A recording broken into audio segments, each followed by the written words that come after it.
right, I'll leave that up for a few more seconds.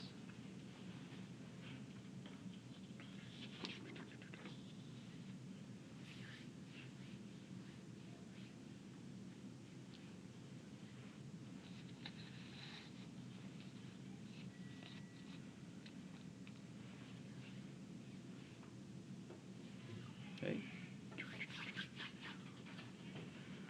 Excuse me.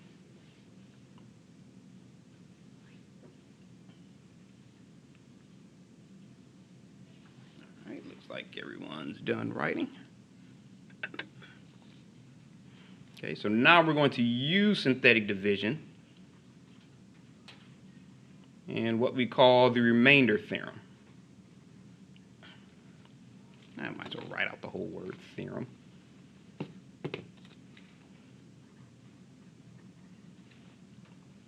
Okay, and that states if a polynomial divided by x minus k, the remainder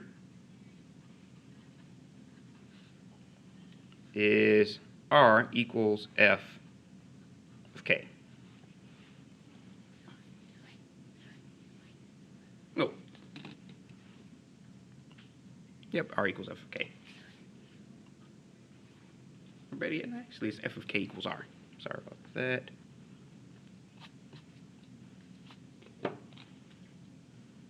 Nope, that was right. I know the general definition kind of throws it, but once you see it actually applied, it makes sense. I want to make sure I had the general idea properly conveyed. Okay, so let's say, for example, we want to use the remainder theorem. That actually should be capitalized. It's going to bug me if I don't make it capital R. Okay, so use the remainder theorem to evaluate f of x equals 3x to the third plus 8x squared plus 5x minus 7 at x equals negative 2.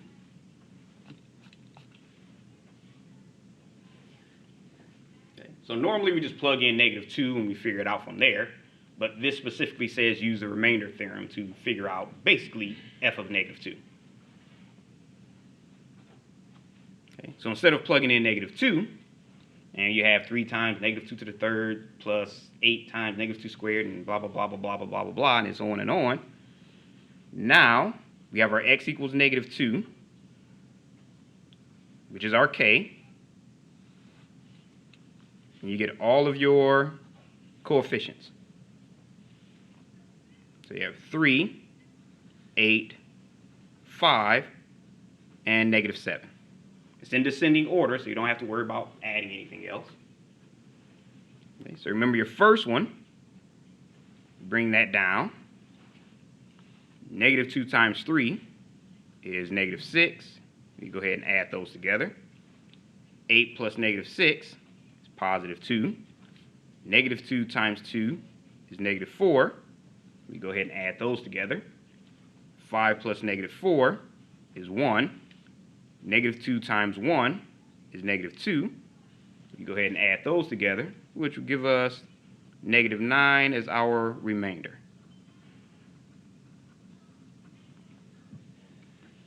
Okay, so that means our remainder, which is r, and this is our k. So we know our k is equal to negative 2. So that means f of k is equal to r. So f of negative 2 is equal to negative 9. And if you plugged it in, you'd see it's correct. Okay, so we can always check it. Okay, so if we have f of negative 2,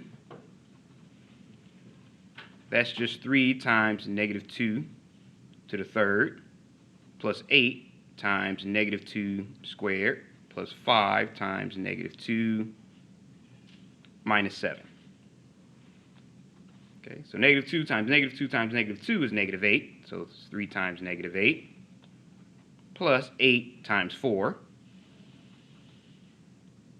You might as well say minus 10 minus 7. Okay, so we have negative 8 times 3 is negative 24. 8 times 4 is 32. Minus 10 minus 7, which gives you negative 9.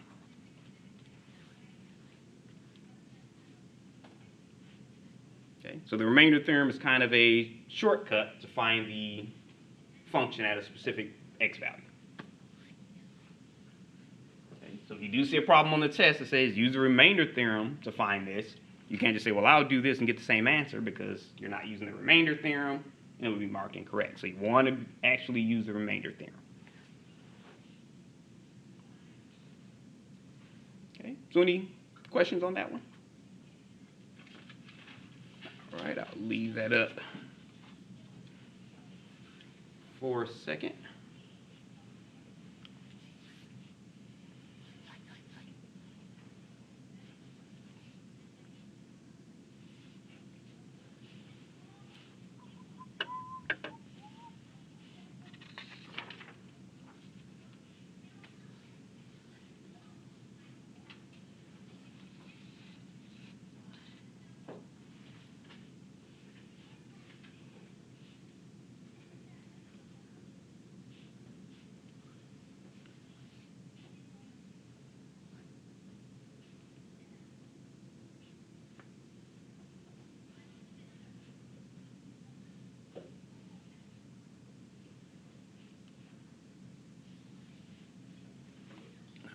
Right. Okay, so you have actually 3 determinations you can make from the remainder theorem, which are your results from synthetic division.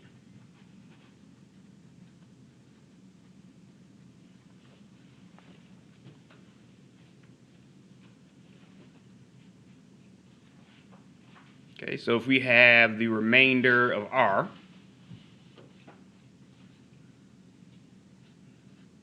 which we got from using synthetic division,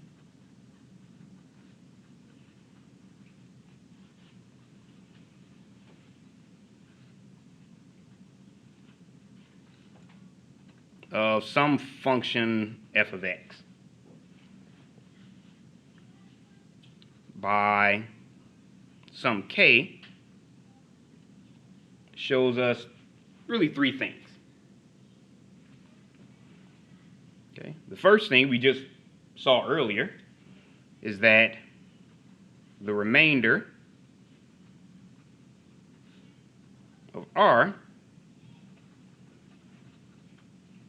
gives the value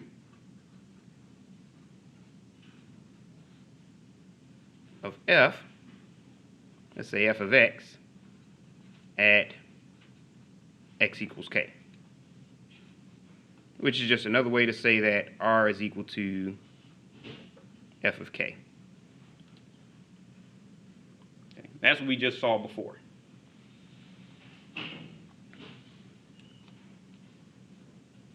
Okay.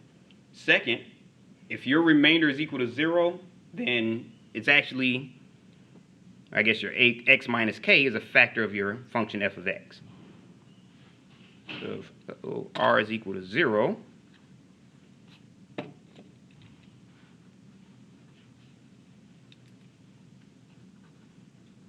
then your x minus k is a factor of f of x. Okay. Think of it kind of like if you're dividing, well, 6 divided by 3. If you do 6 divided by 3, that's just 2 because you don't have any other numbers. But if you do 7 divided by 3, you have 2 plus 1/3. So you know that 3 is not a factor of 7. It has to divide it completely with no remainder in order to be considered a factor. And it's the same thing for polynomials.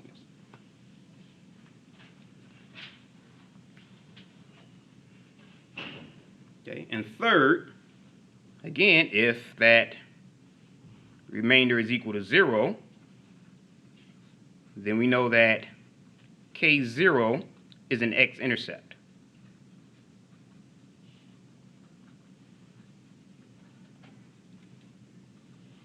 Of the graph of the function.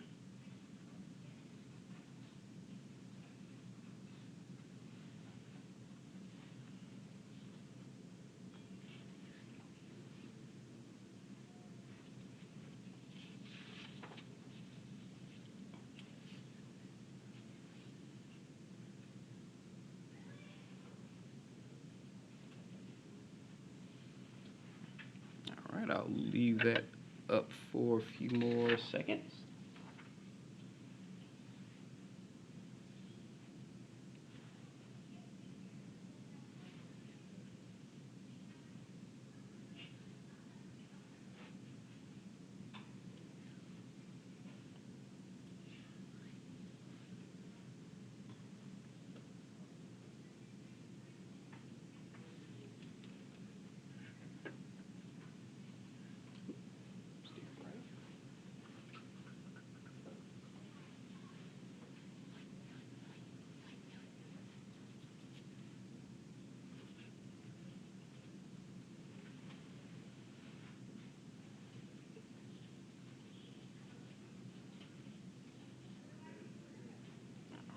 Right, so let's say, for example,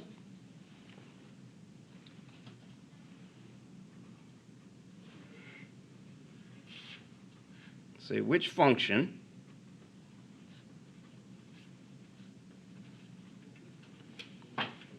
has a rational 0 of 10. Let's say for problem A, say g of x is equal to 2x to the third minus 11x squared plus 18x minus 80. Say for problem B, say g of x is equal to x to the third minus 11x squared plus 18x minus 60. Say for problem C, you have g of x is equal to x to the third minus 11x squared plus 18x minus 80. Now let's say for problem D, you have g of x is equal to 2x to the third minus 11x squared plus 12x minus 60.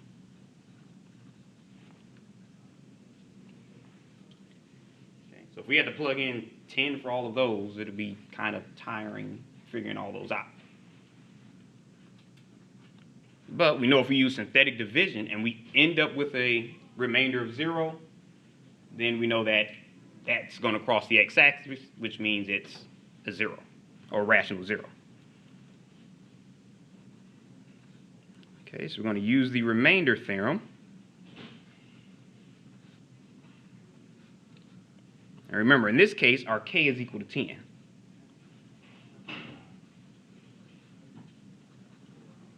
To test each one.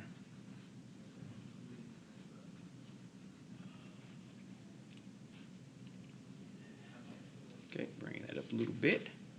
Okay, so let's say for problem A, okay, so we have our coefficients of 2, negative 11, 18, and negative 80. So if our k is equal to 10, we're going to put that right on the outside. Why am I putting k? Put that 10 right on the outside. And we get our upside down division bracket. Now we list all of our coefficients. So we have 2, we have 11, we have 18, and we have negative 80.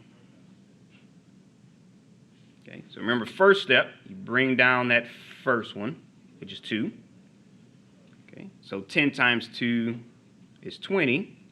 We go ahead and add those together, and we get 31. Isn't that 11 minus 11? Oh, yep, it's negative. Thank you. I don't know why I put that plus 11 there. Okay, so actually that should be positive 9. Okay, so we have 10 times 9 is 90. I don't know why I was getting ready to put 18.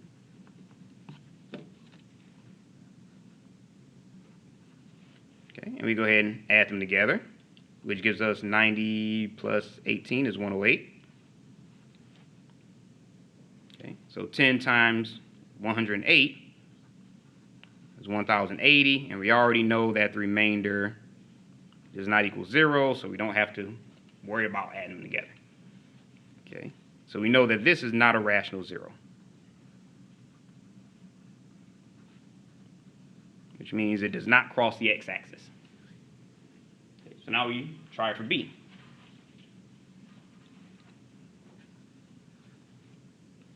Again, our k is equal to 10, so we put that on the outside.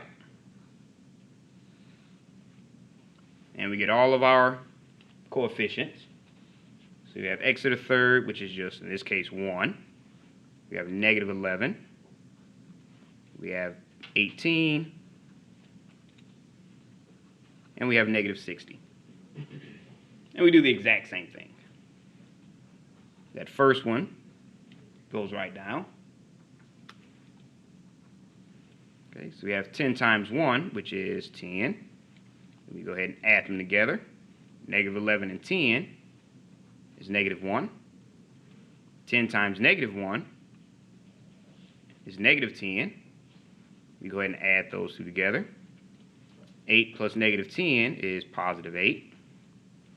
So we have 10 times 8, which is 80. Add those together. It doesn't matter because it does not equal 0.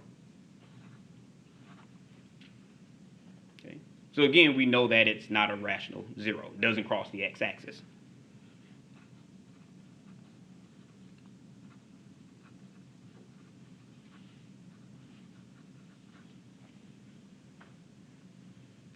Okay, so now we try with c. And again, we know our k is equal to 10, so we put that right on the outside.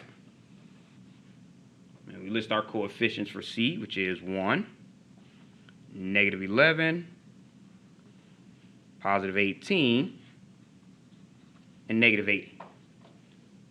We'll bring that up a little bit. And we do the exact same thing. We get our first one and bring it down. 10 times 1 is 10. So we add those together. Negative 11 plus 10 is negative 1. 10 times negative 1 is negative 10. So you go ahead and add those together. 18 minus 10 is 8. 10 times 8 is 80. So we know we add those together, we end up with 0.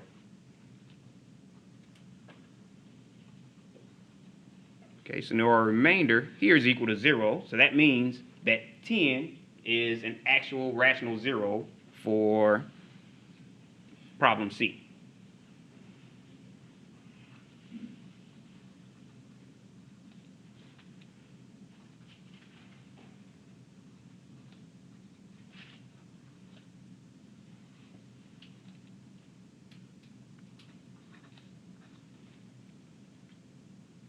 Okay, and now we do the same thing for D. Okay, so we know our K is equal to 10.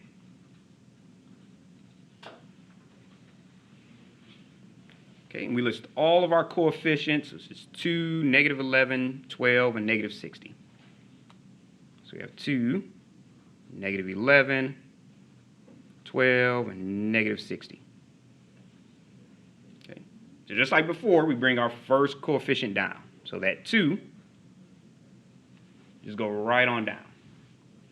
Okay, now we do 10 times 2, which is 20. And we go ahead and add those together. Negative 11 plus 20 is positive 9. 10 times 9 is 90. You go ahead and add those together. 90 plus 12 is 102.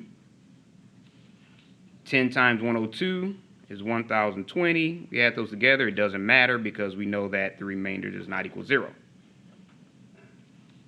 So we know this is not a rational 0.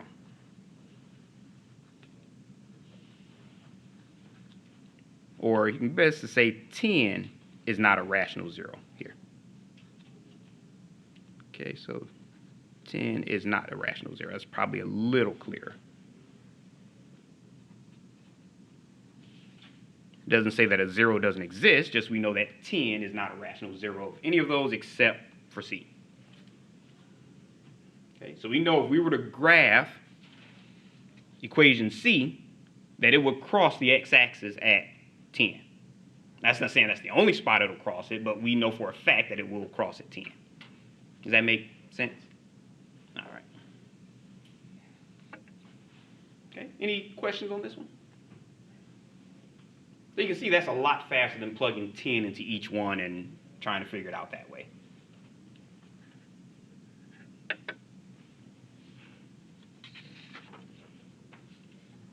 All right, I'll leave that up for a few seconds.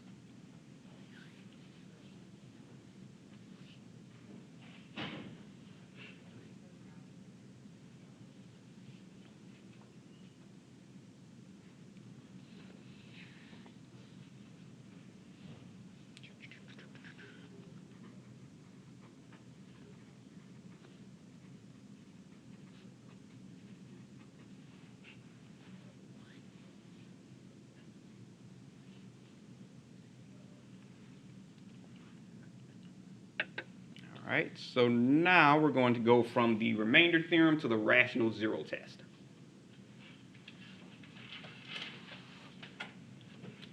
Excuse me. Oops. My eraser up there. Okay, so let's say if we have a polynomial. So if the polynomial, and we'll just make it an nth degree polynomial. So if we have f of x equals a sub n times x to the nth power plus a to n minus 1 times x to the n minus 1. And it keeps on going and going and going. Actually, probably should have put that underneath it because I'm running out of room. Let's say a to 1x to the first power plus a to the 0.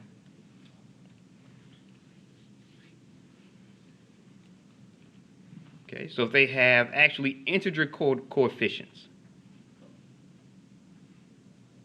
I'll say has integer coefficients.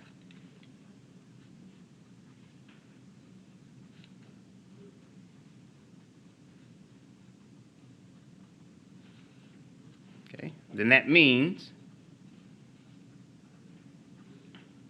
every rational 0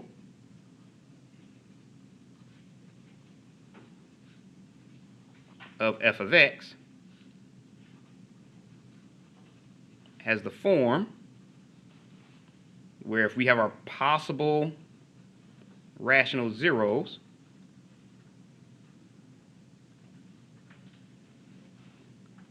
is going to equal the factors of the term, our constant coefficient term, a sub 0, over the factors of the leading coefficient,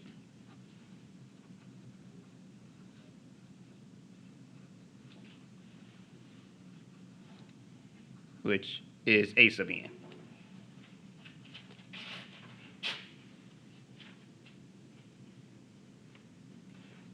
Okay, where we know that the numerator and denominator on this one does not have a common factor.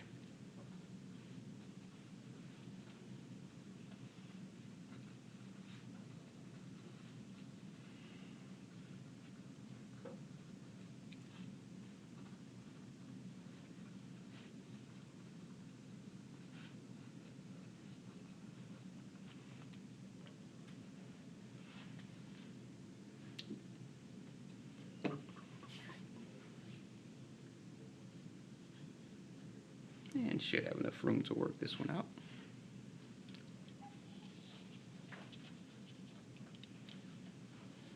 Now I'll start on the new sheet.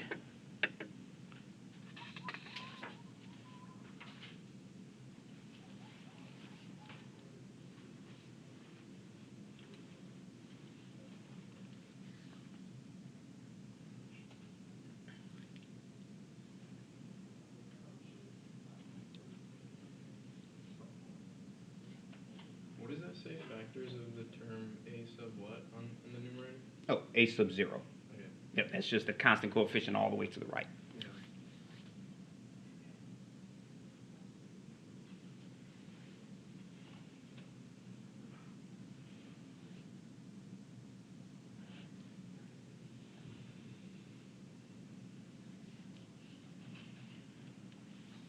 I'm still writing.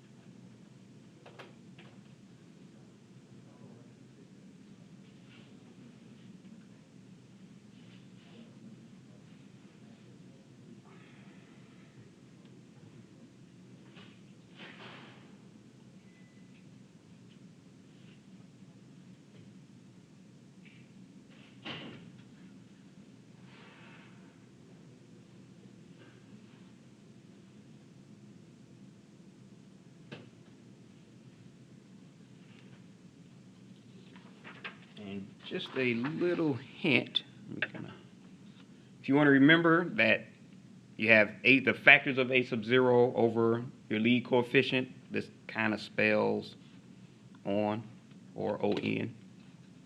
If you want to remember, okay, the factors of which one goes where, it's like on. That's how I used to remember it.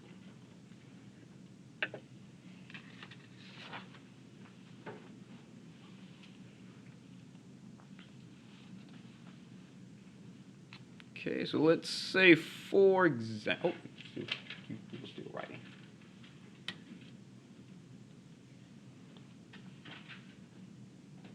All right, so let's say for our first example,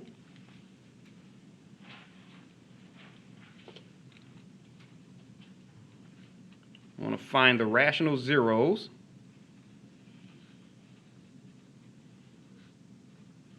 of f of x equals x to the fourth minus x to the third plus x squared minus 3x minus 6.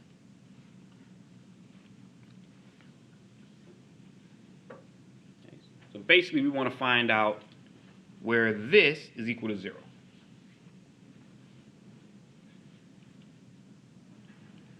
And that's going to shut off in like a minute and a half.